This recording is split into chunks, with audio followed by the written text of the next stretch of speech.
12살 어린 신부. 혼례 직후 남편은 전쟁터로 떠났습니다. 남편의 전사 통지서를 받은 날부터 시부모의 모진 구박에도 소녀는 묵묵히 자리를 지켰습니다.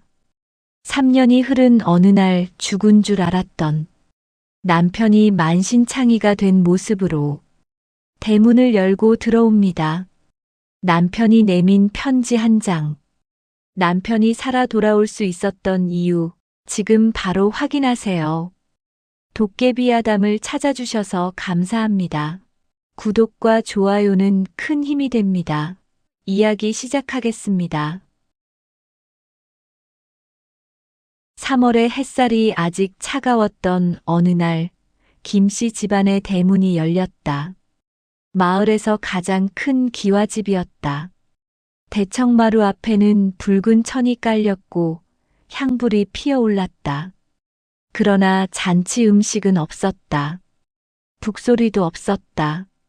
오직 두 집안의 어른들과 관가의 하급 관리 한 명만이 자리에 앉아 있었다. 신랑 김진수는 19이었다. 키가 훤칠하고 이목구비가 단정한 청년이었다. 그는 곧게 뻗은 자세로 앉아 있었으나 그의 눈빛은 불안으로 가득했다. 열흘 뒤면 전쟁터로 나가야 했기 때문이다. 왜군과 청군이 뒤엉킨 북쪽 전선으로 징집된 것이었다. 신부 박연아는 겨우 12이었다.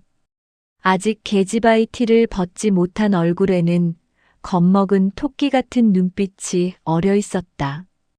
그녀는 가난한 농부의 딸이었다. 아버지는 3년 전 병으로 죽었고 어머니는 홀로 딸을 키우며 품팔이로 연명하고 있었다. 혼인 이야기가 나온 것은 보름 전이었다. 김진수의 어머니 안동 김씨 부인이 마을에 중매쟁이를 보내 박연화의 어머니를 찾아갔다. 평소라면 양반 집안과 상민 집안의 혼사는 상상도 할 수 없는 일이었다. 하지만 전쟁은 모든 것을 뒤바꾸어 놓았다. 김씨 부인의 제안은 단순했다. 아들이 전쟁에 나가기 전에 혼인을 시키겠다는 것이었다. 만약 아들이 총각으로 전사하면 그 억울함이 얼마나 크겠는가. 집안의 대를 이을 가능성이라도 남겨두어야 했다. 박연아의 어머니는 이 제안을 받고 사흘 밤을 뜬 눈으로 보냈다. 딸은 아직 어렸다. 하지만 김씨 집안에서 살게 되면 적어도 굶지는 않을 것이었다. 전쟁터로 나간 남편이 돌아오지 못할 수도 있었지만 그래도 과부가 되더라도 양반 집안의 며느리로 사는 것이 딸에게는 나은 삶일 터였다. 혼인 절차는 간소했다. 관가의 관리가 혼인 문서에 도장을 찍었다. 김진수와 박연아는 법적으로 부부가 되었다. 하지만 신방은 없었다. 신랑은 너무 어린 신부와 같은 방에 들 수 없다고 했다. 그는 창백한 얼굴로 고개를 저으며 부모에게 말했다. 전쟁에서 돌아오면 그때 제대로 된 혼례를 올리겠다고 했다. 김씨 부인은 며느리를 데리고 안채로 들어갔다. 연화는 작은 방 하나를 배정받았다. 방 안에는 낡은 이불 한 채와 작은 장롱이 전부였다. 그날 밤 연화는 어머니의 품에서 울었다. 어머니는 딸의 등을 쓰다듬으며 아무 말도 하지 못했다. 다음 날 아침 어머니는 떠났다. 연화는 대문 앞에서 어머니의 뒷모습을 바라보았다. 어머니는 한 번도 뒤돌아보지 않았다. 김진수는 열흘 동안 집에 머물렀다.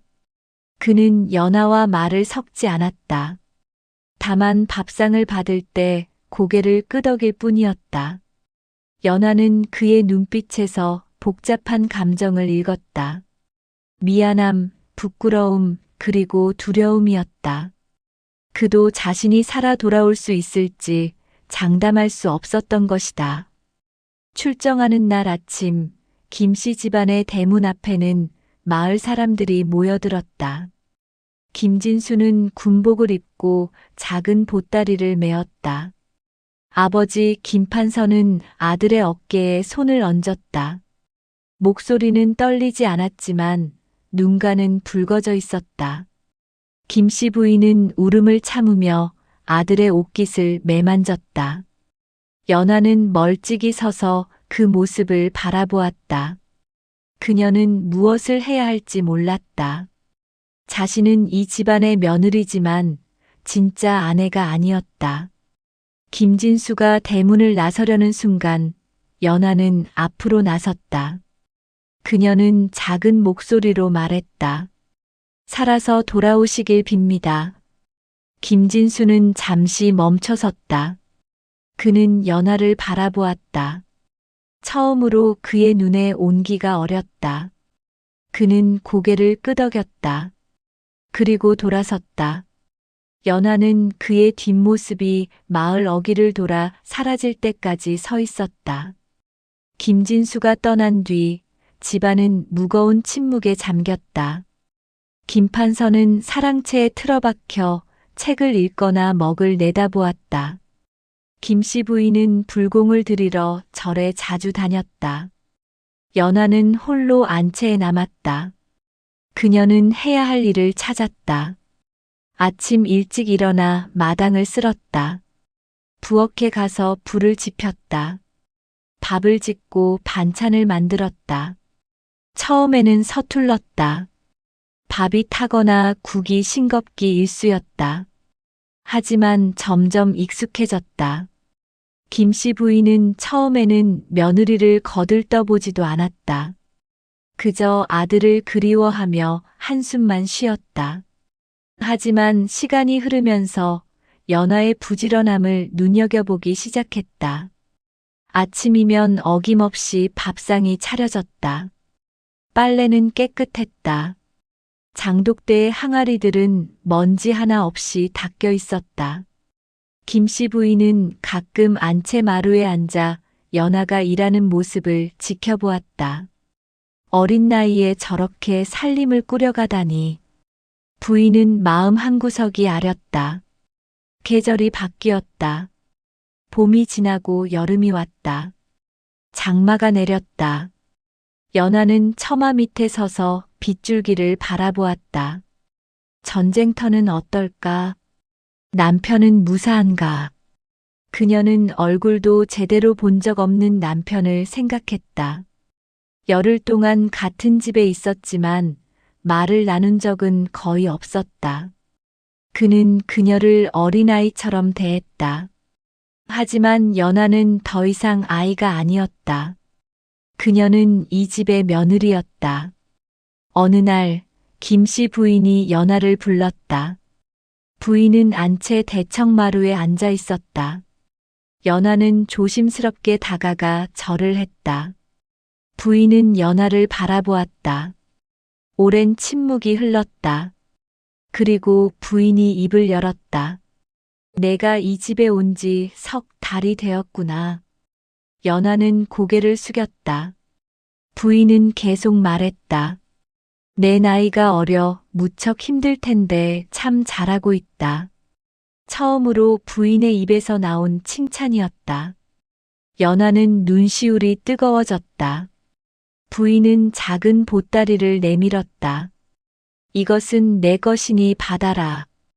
연하가 보따리를 풀자 새 치마와 저고리가 나왔다. 고운 비단으로 지은 옷이었다. 그날 저녁 연하는 새 옷을 입고 거울을 보았다. 거울 속에는 어엿한 아낙네의 모습이 비쳤다.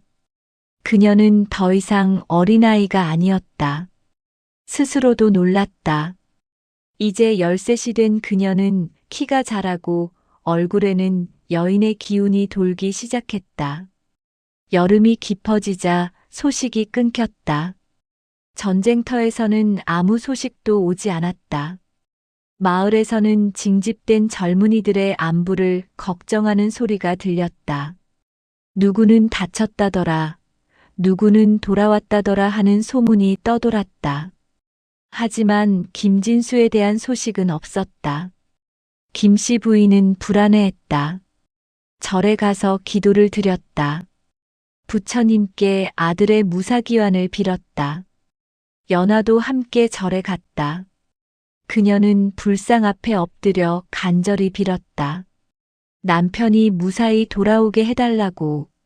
남편을 본 적도 거의 없지만 그는 이제 그녀의 유일한 혈육이었다. 어머니는 멀리 있었고 이 집안 사람들만이 그녀의 가족이었다. 가을이 왔다. 들판에 벼가 익어갔다. 추수 때가 되자 집안은 바빠졌다. 연화는 일꾼들과 함께 들에 나갔다. 벼를 베고 타작을 했다. 그녀의 손은 물집이 잡히고 거칠어졌다. 하지만 그녀는 쉬지 않았다. 김씨 부인은 들에 나가 일하는 며느리를 보며 마음이 짠했다.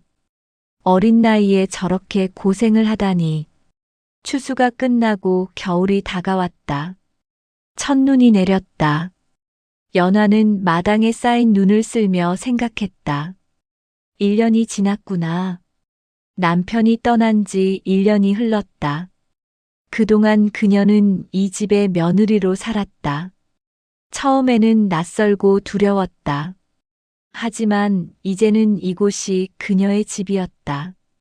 김판서와 김씨 부인도 점차 그녀를 가족으로 받아들이기 시작했다. 겨울밤은 길었다. 연화는 방 안에서 바느질을 했다.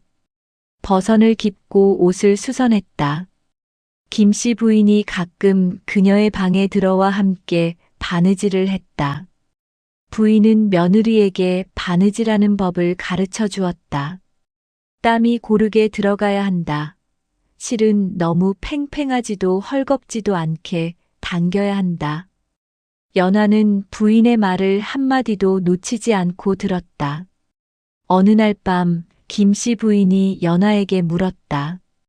진수에게 편지를 쓰고 싶지 않으냐? 연화는 놀랐다. 편지를 쓰다니. 그녀는 글을 읽을 줄도 쓸 줄도 몰랐다. 부인은 말했다. 내가 대신 써주마. 내가 하고 싶은 말을 나에게 말하면 내가 적어주겠다. 연화는 얼굴이 붉어졌다. 남편에게 무슨 말을 해야 할까? 그녀는 한참을 생각했다. 그리고 조심스럽게 입을 열었다. 김씨 부인은 먹을 갈고 붓을 들었다. 연화는 부인 옆에 앉아 말했다. 서방님께. 저는 연화입니다. 서방님께서 떠나신 지 1년이 지났습니다. 저는 잘 지내고 있습니다. 시부모님을 모시며 집안일을 하고 있습니다. 부인은 연화의 말을 그대로 적었다. 연화는 계속 말했다. 날씨가 추워졌습니다. 서방님은 따뜻하게 지내고 계십니까? 밥은 제때 드시고 계십니까? 저는 서방님이 무사하시기를 날마다 빕니다. 편지를 다 쓰고 나서 부인은 연화를 바라보았다. 연화의 눈에는 눈물이 고여 있었다. 부인은 며느리의 손을 잡았다. 걱정하지 마라. 진수는 꼭 돌아올 것이다. 연화는 고개를 끄덕였다. 편지는 관가를 통해 전쟁터로 보내졌다. 하지만 답장은 오지 않았다. 전쟁터는 혼란스러웠고 편지가 제대로 전달되는지조차 알 수 없었다. 연화는 실망했지만 포기하지 않았다. 한 달에 한 번씩 편지를 썼다. 김씨 부인이 대필해 주었다. 연화는 집안의 소식을 전했다. 추수를 했다. 눈이 내렸다. 매화꽃이 피었다. 소소한 일상을 담은 편지였다. 계절이 또 바뀌었다. 봄이 오고 여름이 왔다. 2년째 되는 해였다. 연화는 이제 14이 되었다. 그녀는 더 이상 소녀가 아니었다. 키가 자라고 몸매가 여물었다. 얼굴도 성숙해졌다. 김판서는 며느리를 볼 때마다 감탄했다. 훌륭한 여인으로 자라고 있구나. 그 여름 처음으로 편지가 도착했다. 관가의 하인이 편지 한 통을 가져왔다. 김씨 부인이 편지를 받아들고 손을 떨었다. 진수의 편지였다. 부인은 급히 봉투를 뜯었다. 편지는 짧았다. 어머니, 아버지, 저는 무사합니다. 걱정하지 마십시오. 전쟁은 치열하지만 저는 살아 있습니다. 그리고 마지막 줄에 이렇게 적혀 있었다. 연하에게도 안부를 전해 주십시오. 김씨 부인은 며느리를 불렀다. 연하가 왔을 때 부인은 편지를 읽어주었다. 연하는 숨을 죽이고 들었다. 남편이 살아있다. 그것만으로도 충분했다. 부인은 연하에게 말했다. 답장을 써야겠구나. 연하는 고개를 끄덕였다. 그날 밤 연하는 평소보다 긴 편지를 불렀다. 서방님께서 무사하시다니 얼마나 다행인지 모르겠습니다. 저도 무탈하게 지내고 있으니 걱정하지 마십시오. 시부모님께서도 건강하십니다. 저는 날마다 서방님을 생각합니다. 부디 건강하게 지내시고 무사히 돌아오십시오. 김씨 부인은 며느리의 말을 적으며 미소 지었다. 며느리가 진심으로 아들을 걱정하고 있음을 느낄 수 있었다. 그 뒤로 편지가 오가기 시작했다. 한 달에 한 번, 때로는 두 달에 한 번씩. 김진수의 편지는 간결했다. 전쟁터의 상황, 날씨, 자신의 건강 상태를 간략히 적었다. 연하의 편지는 더 자세했다. 집안의 일상, 계절의 변화, 시부모님의 안부를 담았다. 그리고 마지막에는 언제나 남편의 무사 귀환을 기원하는 말을 덧붙였다. 시간이 흐르며 연하는 남편에 대해 조금씩 알게 되었다. 그는 성실하고 책임감이 강한 사람이었다. 편지에는 전쟁의 참상이 직접적으로 드러나지 않았지만 행간에서 그의 피로와 고통을 느낄 수 있었다. 연하는 그를 위로하고 싶었다. 그래서 편지에는 희망적인 이야기만 담았다. 집안이 잘 돌아가고 있다. 모두 건강하다. 봄이 되면 꽃이 필 것이다. 겨울이 되자 편지가 뜸해졌다.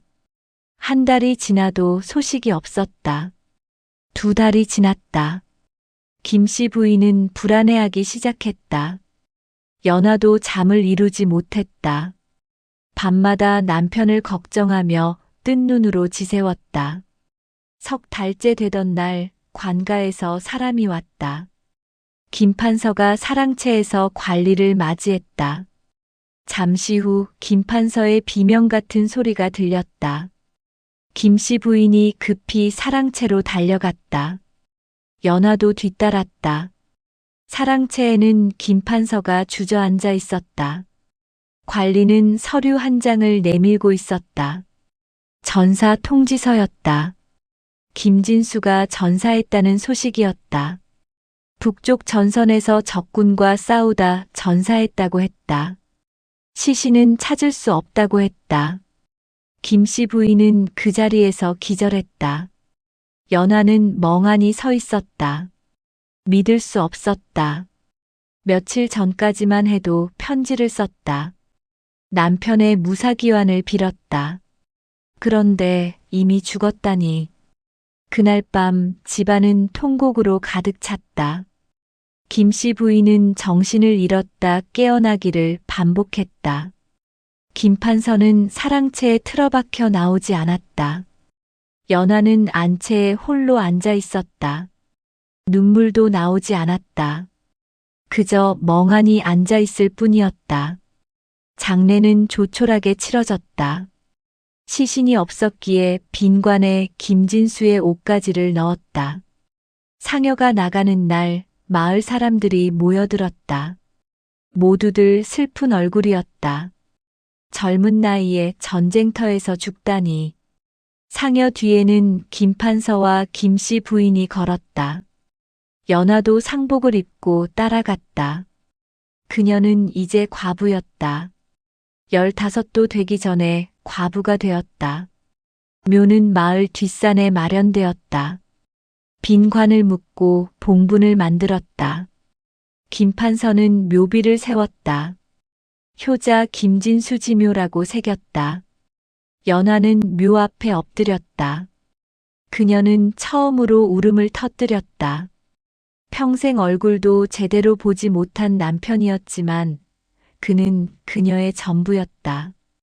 이제 그녀에게는 아무것도 남지 않았다. 장례를 치르고 돌아온 뒤 집안의 분위기는 차갑게 얼어붙었다. 김판서는 날마다 사랑채에서 술을 마셨다. 김씨 부인은 방 안에만 틀어박혀 있었다. 밥도 먹지 않고 물도 마시지 않았다. 연화는 밥상을 들고 가 문 앞에 놓았지만 부인은 손도 대지 않았다. 며칠이 지났다. 김씨 부인이 처음으로 방에서 나왔다. 그녀의 얼굴은 핏기 하나 없이 창백했다. 눈은 퀭하게 파여 있었다. 부인은 안채 마루에 앉아 멀거니 하늘을 바라보았다. 연화는 차를 따라 부인 앞에 놓았다. 부인은 차를 보지도 않았다. 그날 저녁 부인이 입을 열었다. 내가 편지를 보내지 않았더라면. 연화는 깜짝 놀라 부인을 바라보았다. 부인은 냉랭한 목소리로 계속 말했다. 내가 편지로 진수를 괴롭혀서 정신을 못 차리고 죽은 게 아니겠느냐. 연화는 아무 말도 하지 못했다.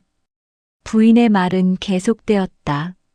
내 같은 천한 것과 혼인시킨 게 잘못이었다. 진수가 죽은 것은 다 내 탓이다. 연화는 그 자리에 주저앉았다. 가슴이 찢어지는 것 같았다. 자신이 남편을 죽였다니. 아니었다. 자신은 남편을 위해 기도했다. 편지를 보내며 힘을 주려 했다. 하지만 부인의 눈에는 그것이 짐이었나 보다. 다음 날부터 부인의 태도가 달라졌다. 부인은 연화를 보면 돌아섰다. 말도 걸지 않았다. 김판서도 마찬가지였다. 그는 연화를 대할 때면 차가운 눈빛을 보냈다. 집안에서 연화는 완전히 고립되었다. 연화는 더 열심히 일했다. 새벽부터 밤까지 쉬지 않고 집안일을 했다. 부엌일, 빨래, 청소, 바느질. 온갖 일을 도맡아 했다. 시부모의 마음을 돌리고 싶었다. 자신은 죄가 없다는 것을 보여주고 싶었다. 하지만 아무 소용이 없었다. 김씨 부인은 여전히 연화를 외면했다. 때로는 심한 말을 퍼부었다. 내가 우리 집안을 망쳤다. 내가 내 아들을 죽였다. 연화는 참았다. 울지도 항변하지도 않았다. 그저 묵묵히 일했다. 밤이면 방 안에서 홀로 울었다. 베개를 껴안고 소리 없이 눈물을 흘렸다. 왜 자신에게 이런 일이 일어났을까? 무엇을 잘못했기에 이런 고통을 받아야 하는가? 계절이 바뀌었다. 봄이 왔다. 마당에 꽃이 피었다. 하지만 연화의 세계에는 봄이 오지 않았다. 그녀의 일상은 어둡고 쓸쓸했다. 아침에 일어나 일하고 밤에 잠들 뿐이었다. 말할 사람도 없었다. 위로해줄 사람도 없었다. 어느 날 김씨 부인이 연화를 불렀다. 연화는 조심스럽게 부인의 방으로 갔다. 부인은 냉정한 얼굴로 말했다. 내가 이 집에 있는 것이 눈에 거슬린다.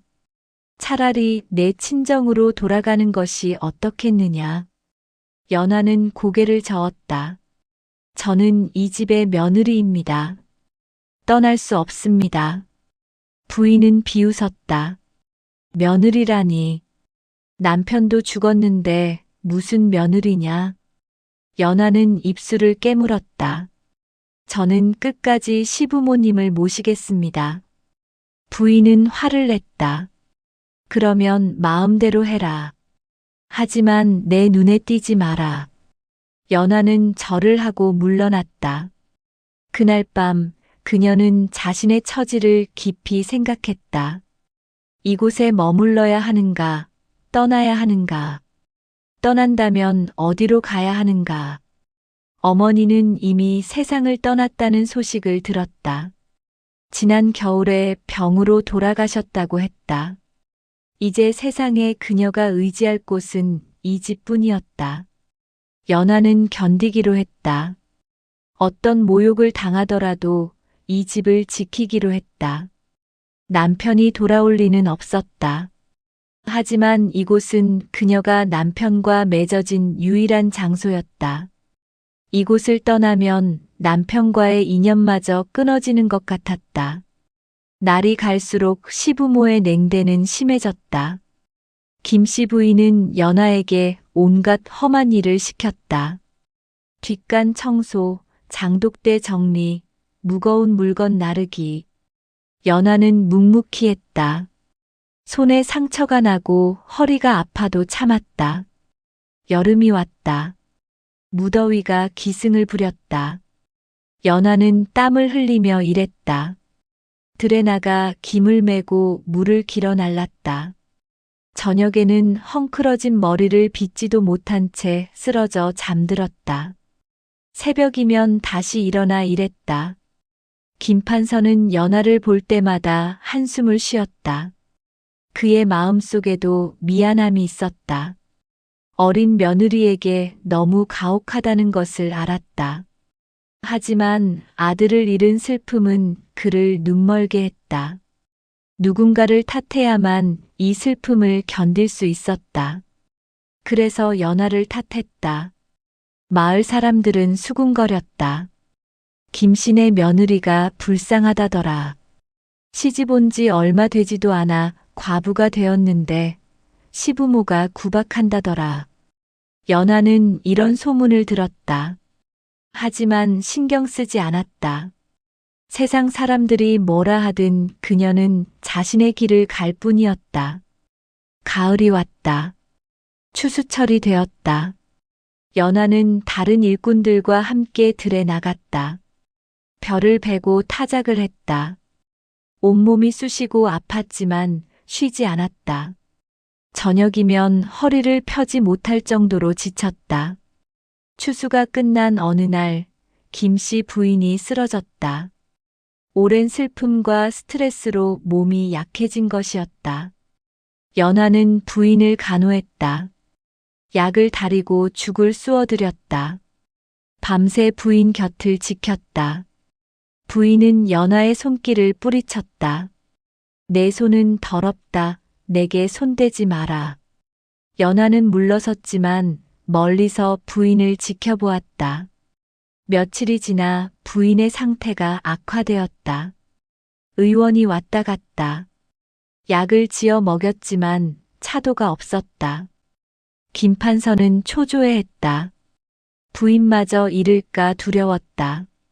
연하는 절에 가서 기도했다. 시어머니가 회복되기를 빌었다. 나쁜 일이 더 이상 일어나지 않기를 빌었다. 보름 뒤 부인이 깨어났다. 위기를 넘긴 것이었다. 김판서는 안도했다. 연하도 마음을 놓았다. 부인은 회복되기 시작했다. 천천히 기력을 되찾았다.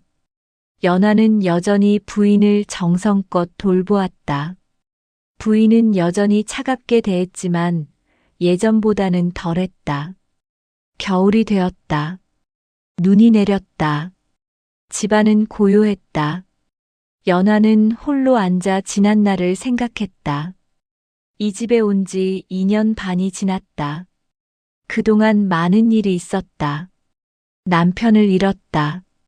시부모의 냉대를 받았다. 하지만 그녀는 여전히 이 자리에 있었다. 포기하지 않았다. 그 겨울 연아는 꿈을 꾸었다. 김진수가 나타났다. 그는 웃고 있었다. 연아야, 내가 왔다. 연아는 그를 향해 달려갔다. 하지만 그는 사라졌다. 연아는 꿈에서 깨어났다. 눈물이 흘렀다. 꿈이라도 좋으니 남편을 보고 싶었다. 새해가 밝았다. 3년째 되는 해였다. 연아는 이제 16이 되었다. 아직 어렸지만 온갖 고난을 겪으며 성숙해졌다. 그녀의 얼굴에는 슬픔이 깊이 배어 있었다. 정월 대보름이 지나고 얼마 뒤였다. 관가에서 사람이 왔다. 연아는 또 무슨 불길한 소식인가 싶어 가슴이 철렁했다. 하지만 이번에는 달랐다. 관리는 김판서에게 서류를 내밀었다. 김판서가 서류를 받아 읽었다. 그의 얼굴이 굳어졌다. 무슨 일인가 싶어 김씨 부인도 다가왔다. 서류에는 이렇게 적혀 있었다. 김진수의 전사 통지는 오류였다. 김진수는 살아있다. 다만 부상을 입고 후방병원에서 치료를 받고 있다. 회복되는 대로 귀향할 예정이다.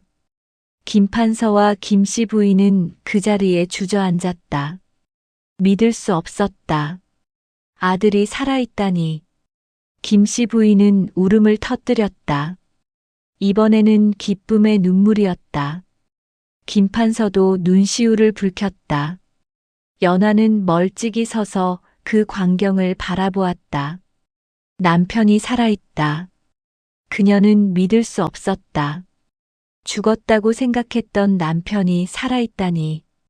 그녀의 가슴은 뛰기 시작했다. 기쁨과 두려움이 동시에 밀려왔다. 전사 통지가 잘못되었다는 소식은 마을에 퍼졌다. 사람들은 놀라워했다. 죽었다던 사람이 살아있다니. 신기한 일이었다. 김씨 집안은 다시 활기를 되찾았다. 김판서는 날마다 관가에 가서 아들의 소식을 물었다. 김씨 부인은 절에 가서 감사 기도를 올렸다. 연아는 복잡한 심경이었다. 남편이 살아 돌아온다는 것은 기쁜 일이었다. 하지만 두려움도 컸다. 남편은 자신을 기억이나 할까? 혼인한 지 얼마 되지 않아 전쟁에 나갔으니 자신의 얼굴조차 제대로 기억하지 못할 것이었다. 게다가 2년 반 동안 시부모에게 구박받으며 산 자신의 모습을 보면 남편은 어떻게 생각할까? 한 달이 지났다. 김진수가 돌아온다는 소식이 왔다. 다음 주에 도착할 예정이라고 했다. 김판서와 김씨 부인은 집안을 정리했다. 대청마루를 닦고 사랑채를 깨끗이 했다. 음식을 준비했다. 연아도 바빠졌다. 남편을 맞이할 준비를 해야 했다. 연아는 자신의 방을 정리했다. 먼지를 털고 이불을 빨았다. 거울을 보며 머리를 빗었다. 수척해진 얼굴이 거울에 비쳤다. 2년 반 동안의 고생이 얼굴에 그대로 드러났다. 그녀는 한숨을 쉬었다. 드디어 그날이 왔다. 이른 아침 마을 어귀에서 사람들의 소리가 들렸다. 김진수가 돌아왔다. 김판서와 김씨 부인은 급히 대문 밖으로 나갔다. 연아도 따라 나갔다. 멀리서 한 남자가 걸어오고 있었다. 김진수였다. 그는 수척해 보였다. 다리를 절뚝거렸다. 부상의 흔적이었다. 하지만 그는 살아있었다. 김판서와 김씨 부인은 아들을 향해 달려갔다.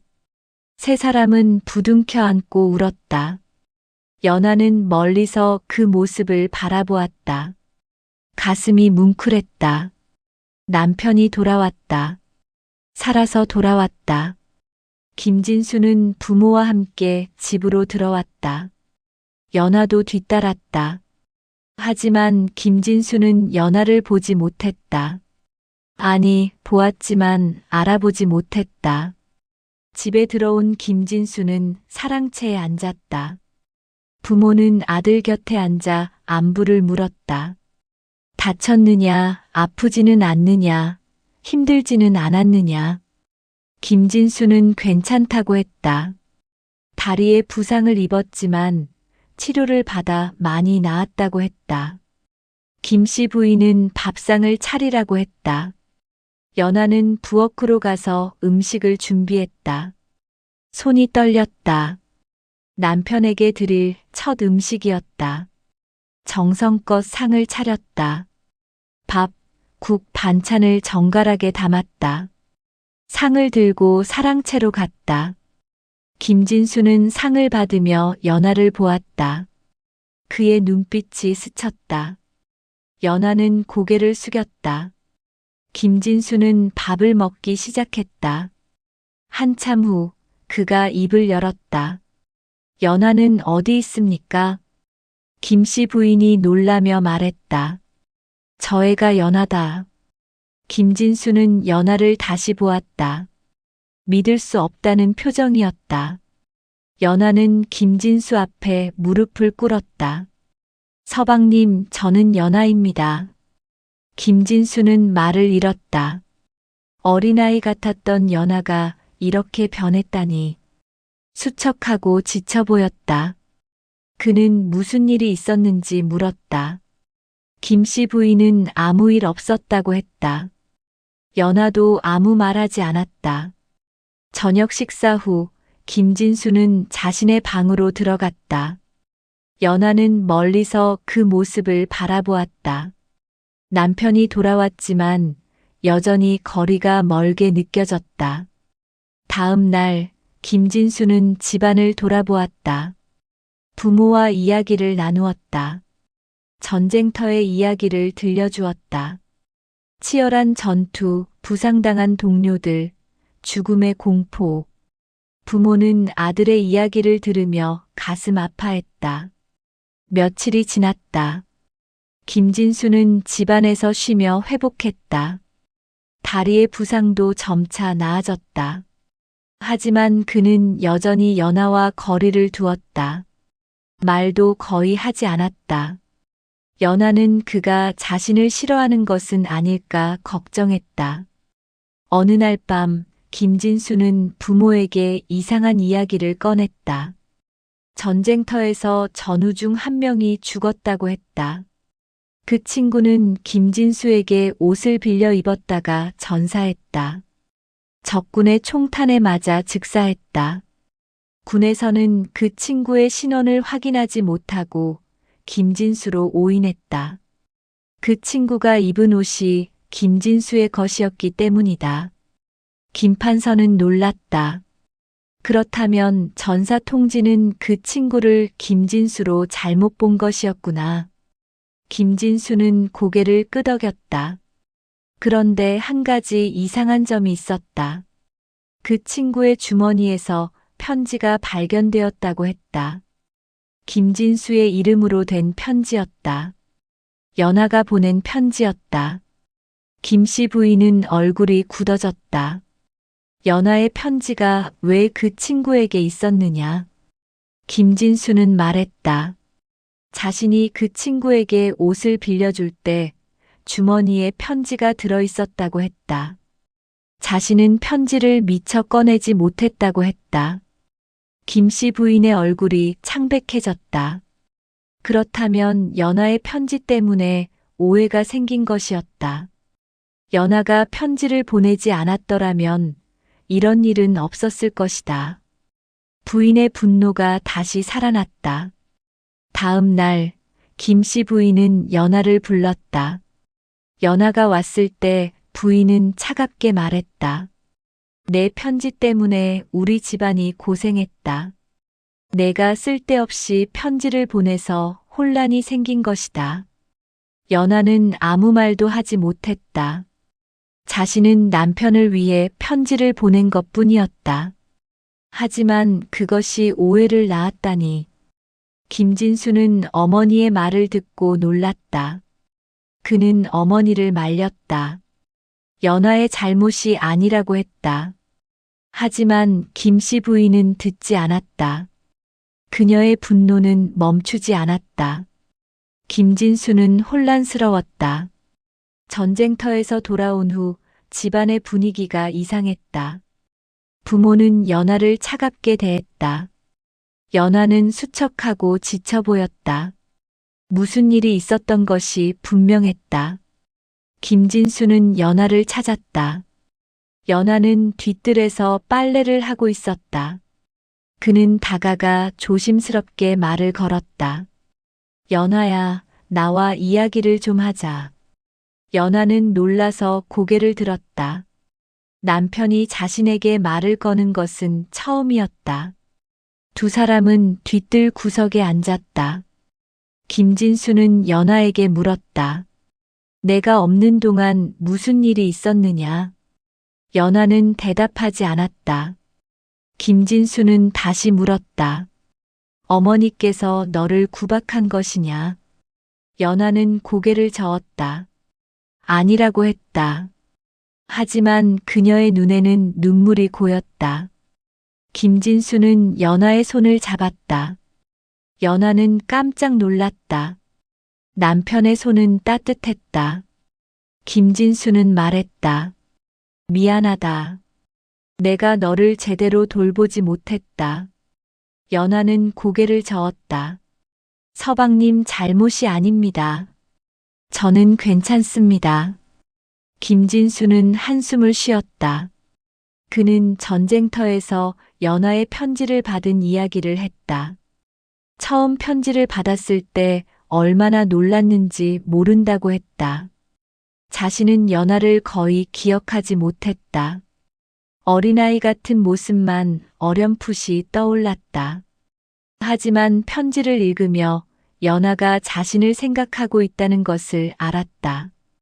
김진수는 계속 말했다. 전쟁터는 지옥이었다. 매일 죽음을 목격했다. 동료들이 죽어갔다.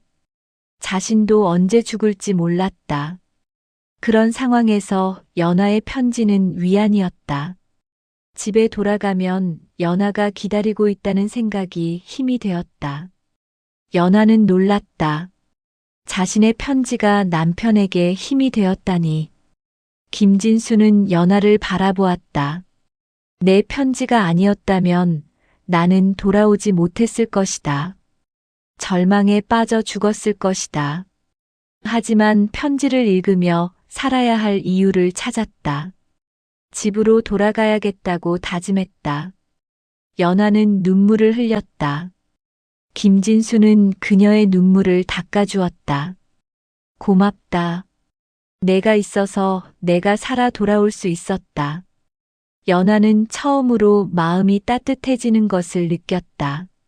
남편이 자신을 인정해 주었다. 김진수는 부모님께 진실을 말해야겠다고 했다.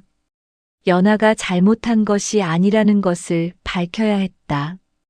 연화는 말렸다. 괜찮다고 했다. 하지만 김진수는 고집했다. 이대로 둘 수 없다고 했다. 그날 저녁 김진수는 부모님 앞에 섰다. 그는 진실을 말했다. 연화의 편지가 자신에게 얼마나 큰 힘이 되었는지 설명했다. 전쟁터에서 절망에 빠졌을 때 편지를 읽으며 희망을 찾았다고 했다. 연화가 없었다면 자신은 돌아오지 못했을 것이라고 했다. 김씨 부인은 놀랐다. 며느리의 편지가 아들에게 그런 의미였다니. 김판서도 숙연해졌다. 김진수는 계속 말했다. 연화는 집안을 잘 돌보았습니다. 부모님을 모셨습니다. 저를 위해 기도했습니다. 연화는 훌륭한 아내입니다. 김씨 부인은 고개를 숙였다. 미안함이 밀려왔다. 자신은 며느리에게 너무 가혹했다. 아들을 잃은 슬픔에 눈이 멀어 며느리를 괴롭혔다. 김판서도 마찬가지였다. 두 사람은 서로를 바라보았다. 그리고 연하를 불렀다. 연하가 왔을 때 김씨 부인은 며느리 앞에 무릎을 꿇었다. 연하는 깜짝 놀랐다. 시어머니가 자신에게 무릎을 꿇다니. 부인은 말했다. 미안하다. 내가 너를 너무 괴롭혔다. 용서해다오. 연하는 부인을 일으켰다. 아니라고 했다. 저야말로 부족한 며느리입니다. 김판서도 며느리에게 사과했다. 우리가 잘못했다. 내가 우리 집안을 지켜주었는데 우리는 너를 알아보지 못했다. 연하는 눈물을 흘렸다. 시부모의 사과를 받고 가슴이 뭉클했다. 그날 밤 집안의 분위기가 달라졌다. 냉랭했던 공기가 따뜻해졌다. 김씨 부인은 며느리를 안채로 불렀다. 함께 앉아 차를 마셨다. 부인은 며느리에게 그동안의 일을 사과했다. 연하는 괜찮다고 했다. 이제는 다 지나간 일이라고 했다. 김판서도 연하를 대하는 태도가 달라졌다. 그는 며느리를 딸처럼 아꼈다. 고생했다며 위로했다. 연하는 처음으로 이 집에서 가족의 따뜻함을 느꼈다. 며칠 후 김진수는 연하와 함께 산책을 나갔다. 두 사람은 마을 뒷산을 걸었다. 봄바람이 불었다. 꽃이 피기 시작했다. 김진수는 연하에게 전쟁터의 이야기를 더 들려주었다. 무서웠던 순간들, 동료들과의 우정, 살아남기 위한 몸부림. 연하는 남편의 이야기를 들으며 가슴이 아팠다. 남편이 겪은 고통을 생각하니 눈물이 났다. 김진수는 연하의 손을 잡았다. 이제 괜찮다고 했다. 집으로 돌아왔으니 모든 것이 지나갔다고 했다. 연하도 자신의 이야기를 했다. 처음 이 집에 왔을 때의 두려움, 남편을 기다리며 보낸 나날들, 전사 소식을 듣고 느낀 절망, 시부모의 냉대 속에서 견뎌낸 시간들. 김진수는 연하의 이야기를 들으며 마음이 아팠다. 어린 나이에 그런 고통을 겪었다니. 김진수는 연하에게 약속했다. 앞으로는 너를 지키겠다. 누구도 너를 괴롭히지 못하게 하겠다. 연하는 미소 지었다. 남편의 약속이 믿음직스러웠다. 두 사람은 산을 내려와 마을로 돌아왔다. 집에 도착하자 김씨 부인이 반겼다. 부인은 며느리에게 새 옷을 내밀었다. 고운 비단으로 지은 한복이었다. 이것을 입어보거라. 연하는 옷을 받았다. 부인의 마음이 담긴 선물이었다. 연하는 새 옷을 입었다. 거울을 보니 아름다운 여인이 서 있었다. 김진수도 감탄했다. 연하야, 정말 아름답구나. 연하는 부끄러워 얼굴을 붉혔다. 그날 저녁 가족 모두가 함께 저녁을 먹었다. 오랜만에 화기애애한 분위기였다. 김판서는 술을 따르며 아들에게 말했다. 이제 제대로 된 혼례를 올려야겠구나. 김진수는 고개를 끄덕였다. 연하와 함께 새로운 시작을 하고 싶었다. 혼례 준비가 시작되었다. 마을 사람들을 초대하기로 했다. 잔치 음식을 준비했다. 김씨 부인은 며느리를 위해 혼례복을 마련했다. 화려한 원삼과 족두리였다. 연하는 그 옷들을 보며 감탄했다. 혼례날이 다가왔다. 마을 사람들이 모여들었다. 김씨 집안의 대문은 활짝 열렸다. 대청마루는 꽃으로 장식되었다. 연하는 원삼을 입고 족두리를 썼다. 김진수는 사모관대를 갖춰 입었다. 혼례는 성대하게 치러졌다. 두 사람은 큰 절을 올렸다. 부모님께 인사를 드렸다. 마을 사람들은 축하했다. 모두들 두 사람의 행복을 빌어주었다. 혼례가 끝나고 저녁이 되었다. 신방이 마련되었다. 연하는 떨렸다. 김진수는 연하의 손을 잡았다. 걱정하지 마라. 우리는 이제 진짜 부부다. 연하는 고개를 끄덕였다. 그날 밤 두 사람은 처음으로 진정한 부부가 되었다. 연하는 남편의 품에 안겼다. 따뜻했다. 김진수는 연하를 껴안으며 속삭였다. 사랑한다. 연하도 대답했다. 저도 사랑합니다. 다음 날 아침 연하는 일찍 일어나 시부모님께 문안 인사를 드렸다. 김씨 부인은 며느리를 반갑게 맞았다. 부인은 며느리의 손을 잡고 말했다. 이제 우리는 진짜 가족이구나. 연하는 눈시울이 뜨거워졌다. 네, 어머님. 계절이 바뀌었다. 여름이 왔다.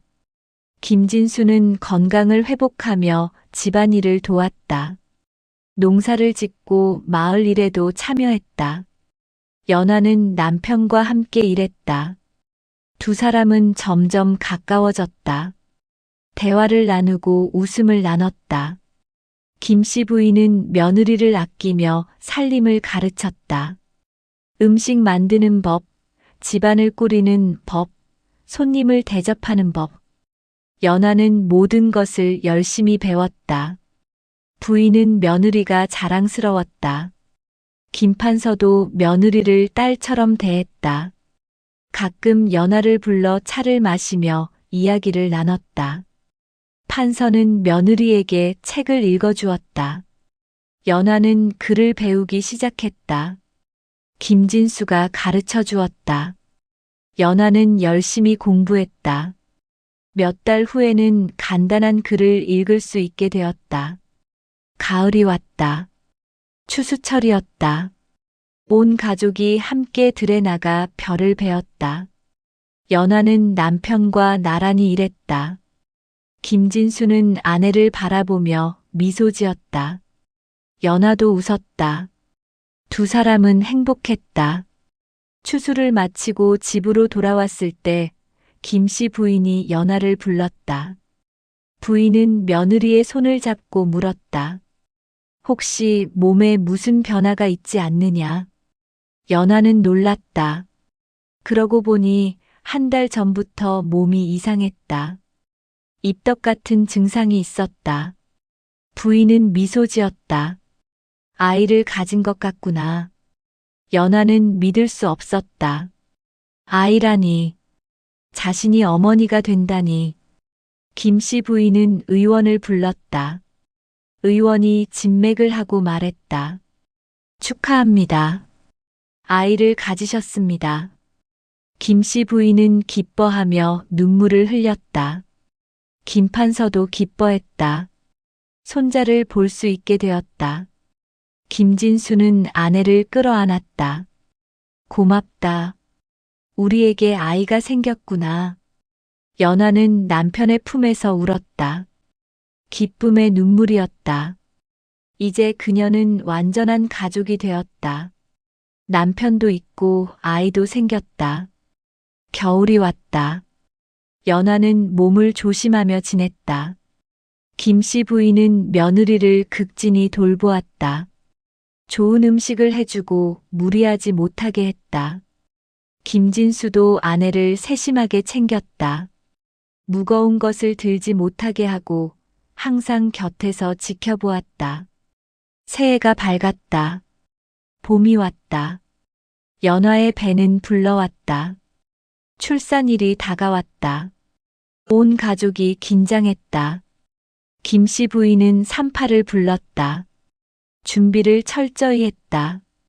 어느 봄날 연하가 산기를 느꼈다. 출산이 시작되었다. 김씨 부인과 산파가 연하를 돌보았다. 김진수는 밖에서 초조하게 기다렸다. 김판서도 마찬가지였다. 오랜 시간이 흘렀다. 해가 지고 밤이 되었다. 그리고 마침내 아기의 울음소리가 들렸다. 건강한 사내아이였다. 김씨 부인이 밖으로 나와 소식을 전했다. 손자다. 건강한 손자를 낳았다. 김진수는 방으로 뛰어들어갔다. 연아는 지쳐 누워 있었지만 얼굴에는 미소가 가득했다. 김진수는 아이를 안았다. 작고 여린 생명이었다. 그는 눈물을 흘렸다. 아들이다. 우리 아들이다. 연아는 남편을 바라보았다. 그녀는 행복했다.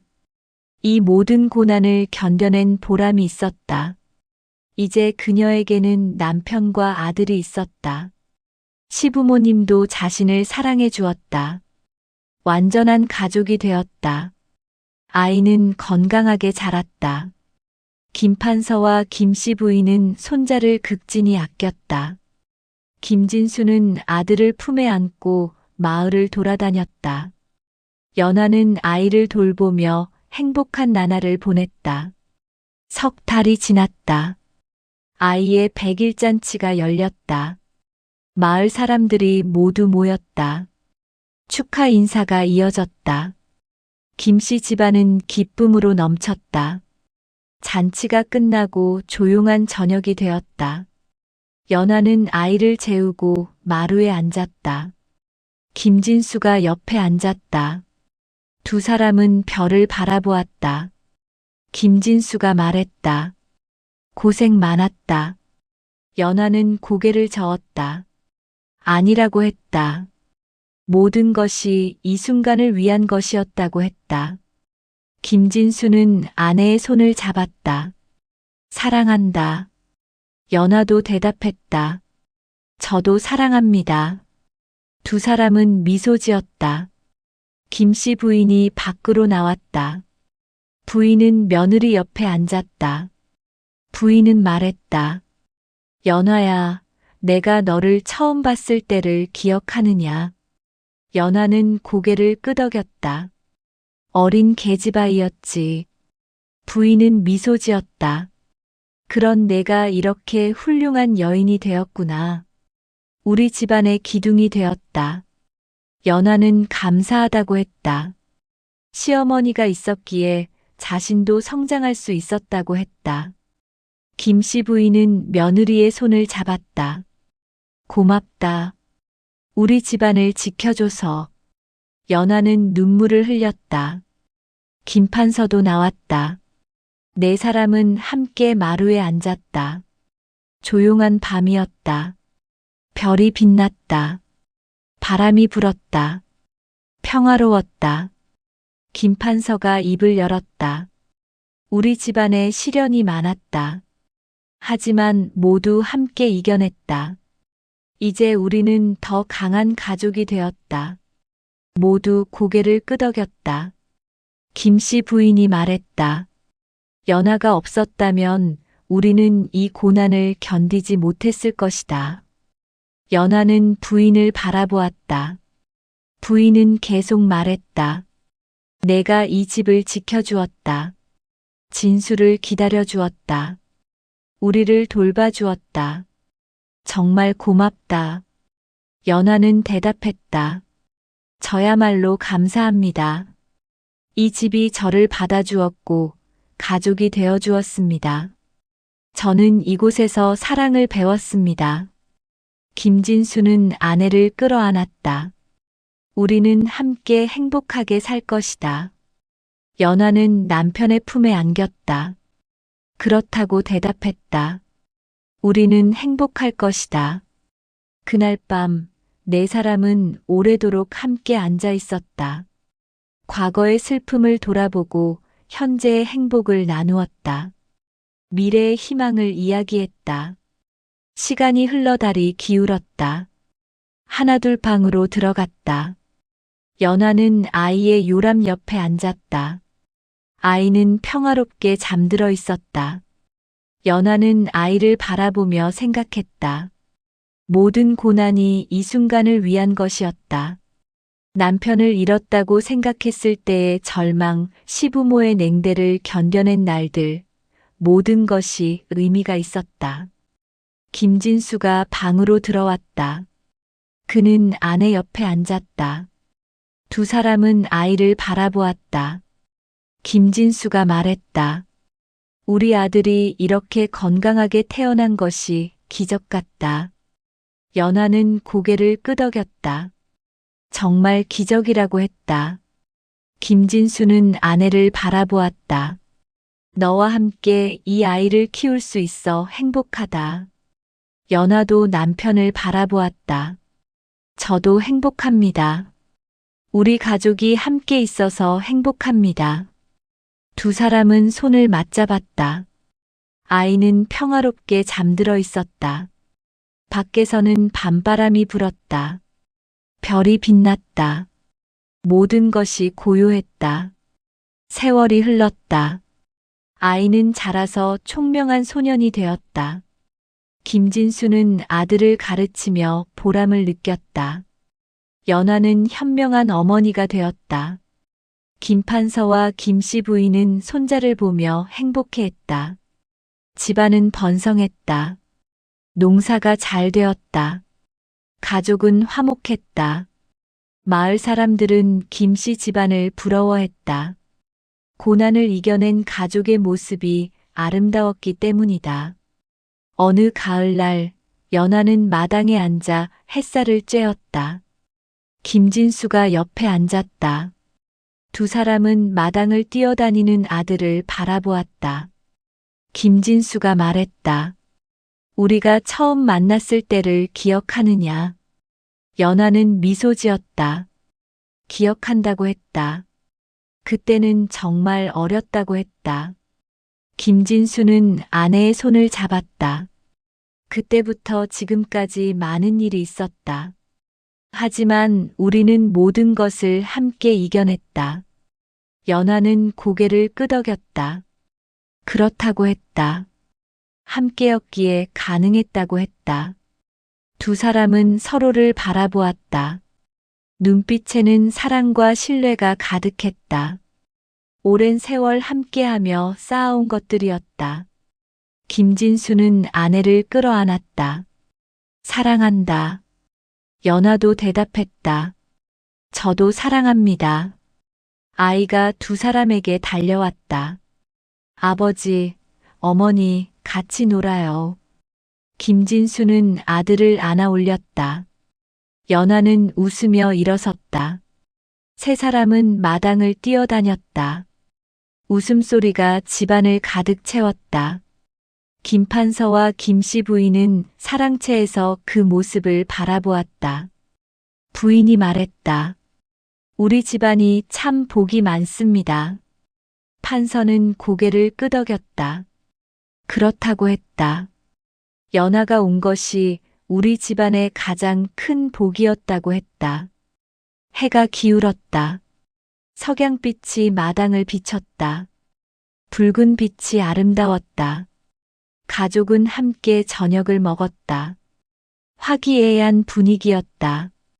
밥상 위에는 음식이 가득했다. 모두들 웃으며 이야기를 나눴다. 저녁 식사가 끝나고 김판서가 말했다. 내일은 산소에 가야겠다. 조상님께 인사를 드려야지. 김진수는 함께 가겠다고 했다. 연하도 따라가겠다고 했다. 김씨 부인은 제사 음식을 준비하겠다고 했다. 다음 날 가족은 산소에 갔다. 조상의 묘 앞에 절을 올렸다. 음식을 차렸다. 김판서가 말했다. 우리 집안이 이렇게 번성한 것은 조상님의 보살핌 덕분입니다. 감사합니다. 연하도 절을 올렸다. 그녀는 마음속으로 기도했다. 이 가족과 함께 행복하게 살게 해주셔서 감사합니다. 앞으로도 우리 가족을 지켜주십시오. 산을 내려오는 길, 김진수는 아내의 손을 잡았다. 연하는 남편을 바라보았다.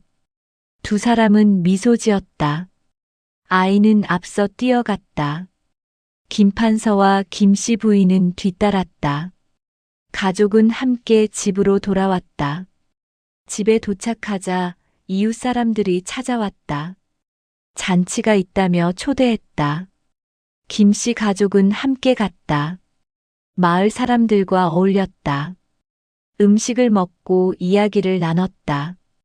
웃음소리가 가득했다. 밤이 되어 집으로 돌아왔다. 모두 피곤했지만 행복했다. 연아는 아이를 재웠다. 김진수는 아내 옆에 누웠다. 두 사람은 손을 맞잡았다. 김진수가 속삭였다. 오늘도 행복한 하루였다. 연아는 대답했다. 매일이 행복합니다. 두 사람은 잠들었다. 평화로운 밤이었다. 별이 빛났다. 바람이 불었다. 집안은 고요했다. 오늘의 이야기를 들어주셔서 감사합니다. 다음 이야기로 찾아뵙겠습니다.